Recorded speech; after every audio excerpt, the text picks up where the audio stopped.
Library and Information Studies Department 078 School Library Media Licensure Supervising Licensure Information Session. Today we're going to talk about several things to help you set up and apply into the program here at UNCG. And some of those will discuss the requirements to apply, your plan of study, what classes might look like, whether they be online, hybrid, synchronous versus asynchronous. We'll actually be having several of those within the 3 classes that you'll take. We'll talk about the steps to apply, the tuition and what that will cost, and the materials that you may or may not need for class, but definitely those that will help you to be successful in the program. Before we get started, we want to introduce you to our school library team. You're looking at us right here. First off, we've got Dr. April Dawkins. That's her Bitmoji right there. She has her PhD from the University of South Carolina, and she has been a practicing high school librarian for 15 years in 4 different North Carolina school systems. So she brings lots of experience to the table, as well as being very instrumental in our NCSLMA and ALA and AASL professional conferences and groups, so that she can help us with advocacy. That is one of her main focuses here at the university, is school librarianship, school libraries, but information literacy, intellectual freedom, and self-censorship and young adult literature. So she focuses on many of those things to help us with that advocacy process within our national organizations as well.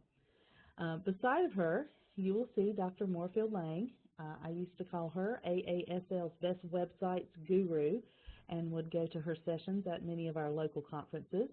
But she actually is new to the program and has come in August with myself. And she comes to us from the University of South Carolina as well, where she was a tenured professor. But now she is bringing all types of wonderful makerspace and technology integration activities and accessible technology into our program. So she'll be talking with us and helping with anything that we have to do that's the new and innovative tech that's in our field.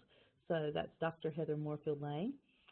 Next you will see Lori Sands. She is the director of the Teaching and Resource Center here at UNCG and works with us to teach LIS 692, which is our very introductory class to those people who do not have a teaching background but are wanting to be a school librarian, as well as providing wonderful resources in the TRC and in the self-design studio upstairs, which is UNCG's makerspace.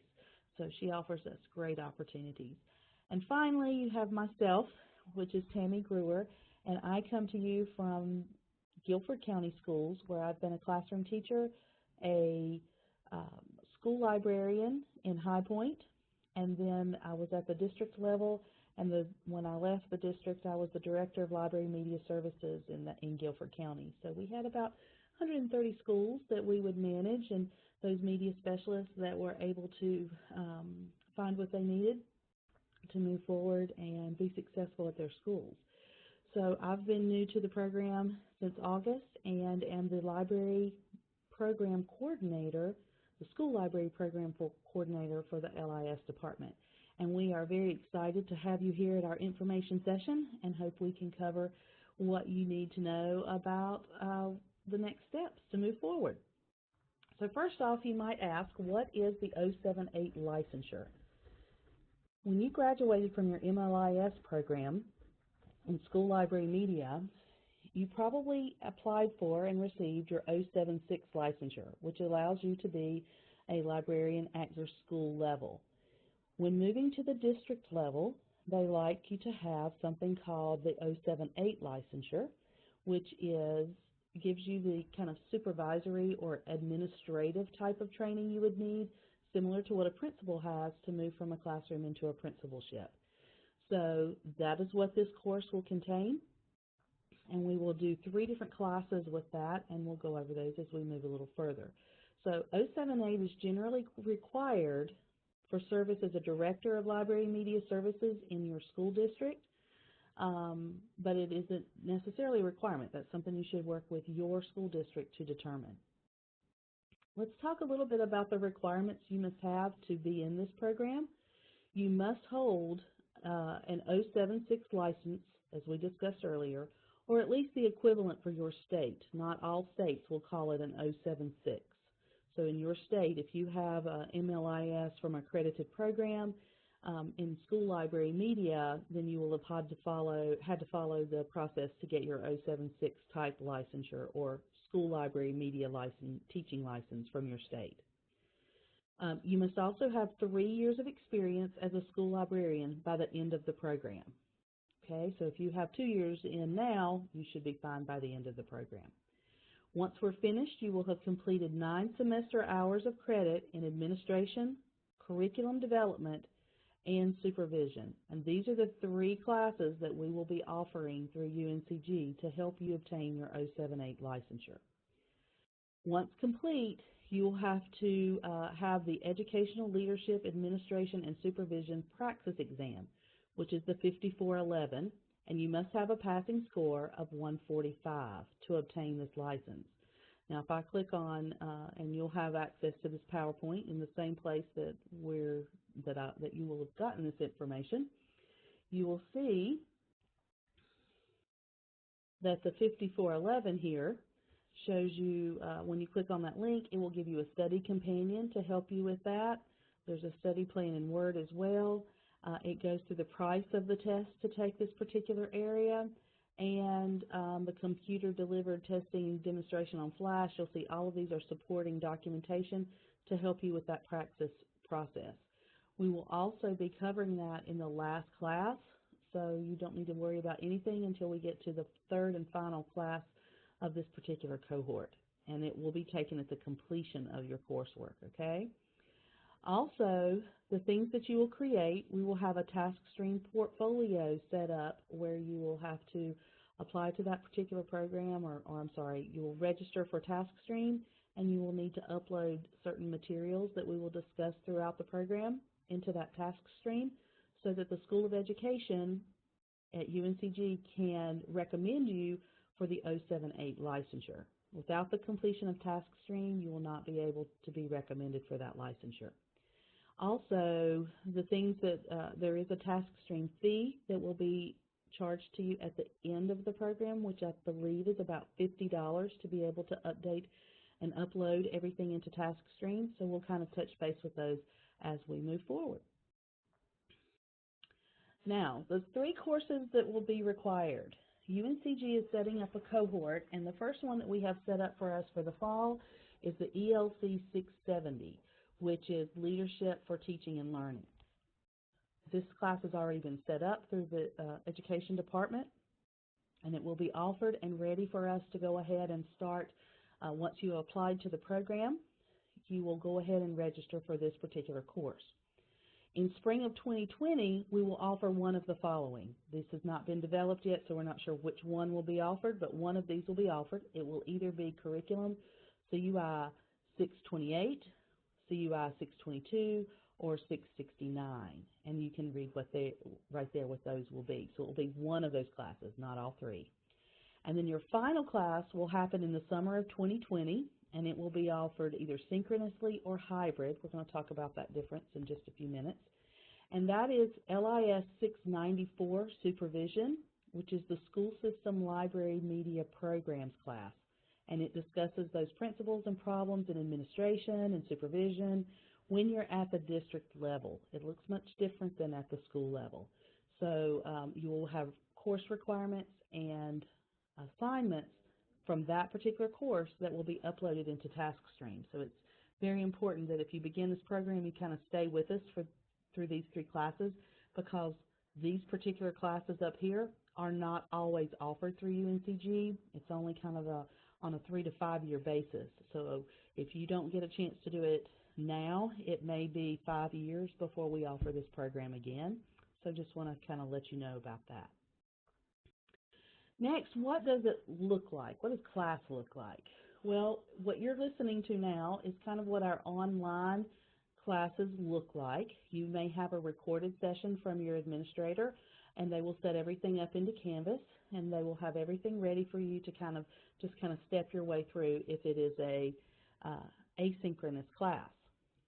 If it is a synchronous class, looking down here, that means we will all get online at the same time, and we will have class just like we were all sitting in the same space, but it won't be kind of do it on your own pace. It'll be more everybody tunes in on Thursdays at 5:30, and we will have class together where you can have interactive conversations. It's not just discussion board driven.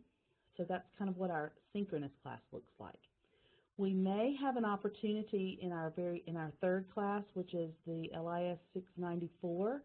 We may have the opportunity to do that class hybridly, and that has not been determined yet, but if so, that will be in a class where we may have some in-house students and some distance students. So if you are in a different state or you're several hours from Greensboro, please don't let that hinder you. All classes will be available online and offered to you to be able to take at at the time that we offer them, okay? So I do want to take just a few minutes and go through the process for you to apply to the program, because you will have to apply to UNCG's graduate program even for just these 3 classes, even though it's not a whole program. So I kind of want to go through those steps with you, and then when we're finished, if you want to go through your own step-by-step tutorial, you can go to this link up here at the top. It will take you through each step, step by step. If you need to go through it in a slower process and kind of click through, you're welcome to do that. But I just kind of wanted to walk you through that. And to do that, we're going to ask you to go to our graduate school website, which is grs.uncg.edu. You can see that up here at the top. Once you're at this particular website, we're going to ask you to go to degree seeking. And this is a little bit confusing for some people because they think, nope, I'm just getting a licensure. It's not a degree.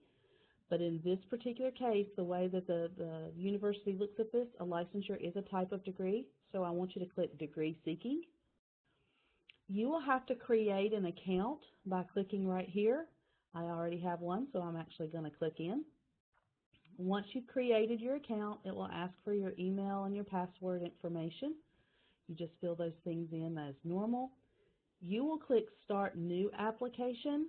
I'm actually going to open one I've already started so that you can see that. And then you'll go through each one of these little tabs, and just answer all of the questions that it asks you for.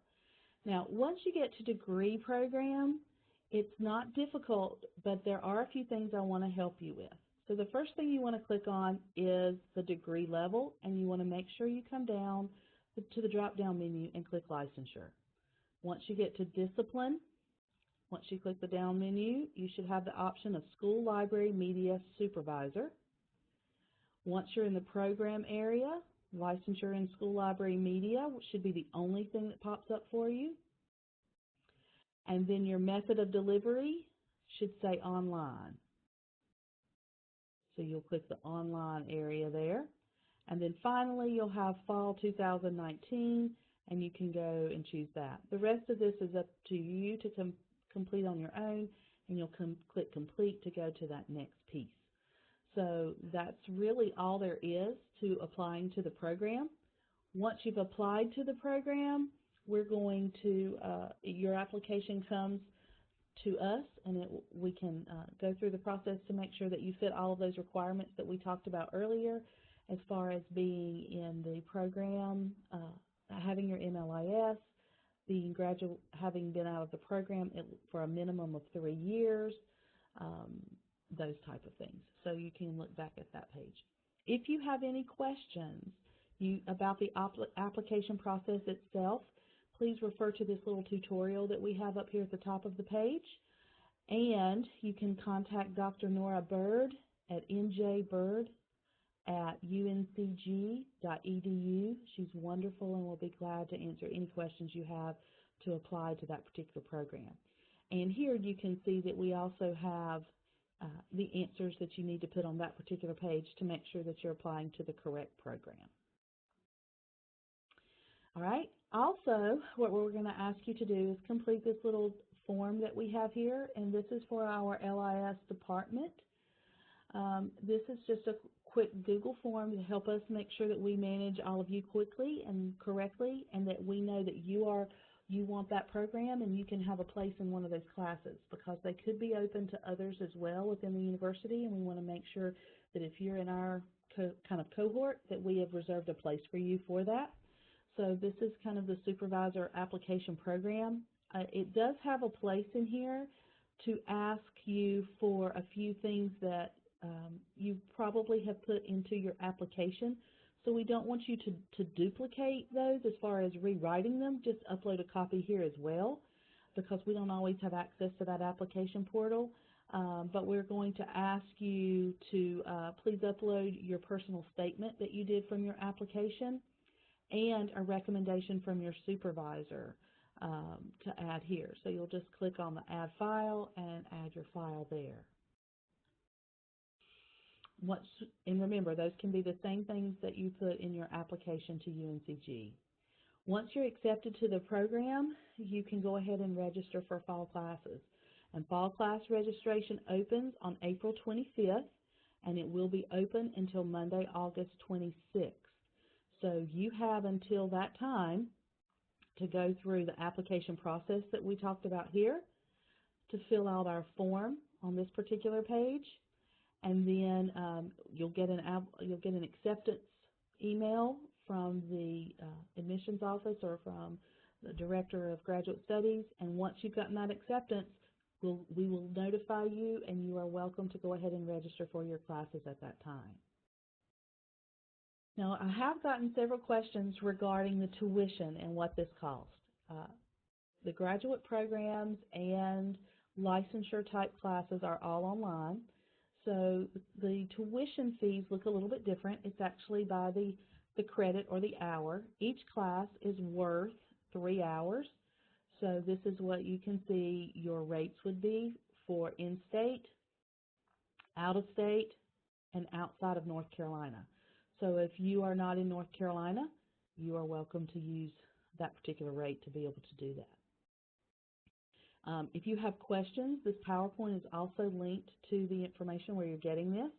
So I do want to let you know that the image will link you directly to the cost on UNCG's website and walk you through this. So if you have any questions, feel free to follow that to get a little more information. Okay. I have also gotten questions about the materials that you'll need for class. To be successful in any online class, a laptop with a good web camera and headset with a good microphone are essential. So if you have one that you can use, a desktop, whatever you have, you need to have some type of good system where you have consistent internet, a web camera, and a headset with microphone. I cannot tell you at this time how much books might be for each course. Those will be told to you once. That will be told to you once you have registered for the class and you have all the information you need in there. And if you have any questions, all of our school library team are very welcome to answer any questions you might have. Again, you have Dr. Dawkins, Dr. Moorfield-Lang, the director of our Teaching and Resource Center, Lori Sands, and myself, Tammy Brewer. We are always eager to answer any question we can to help you through the application process or to help you get to any information you need to move forward into the program. I do ask that you look back at the requirements for this particular course. Make sure you fit those before you go through the application process itself. And we look forward to meeting you very soon. I will put up very quickly here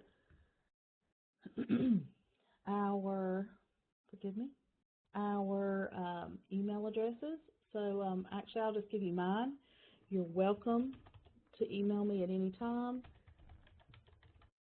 and I'll be glad to answer your questions.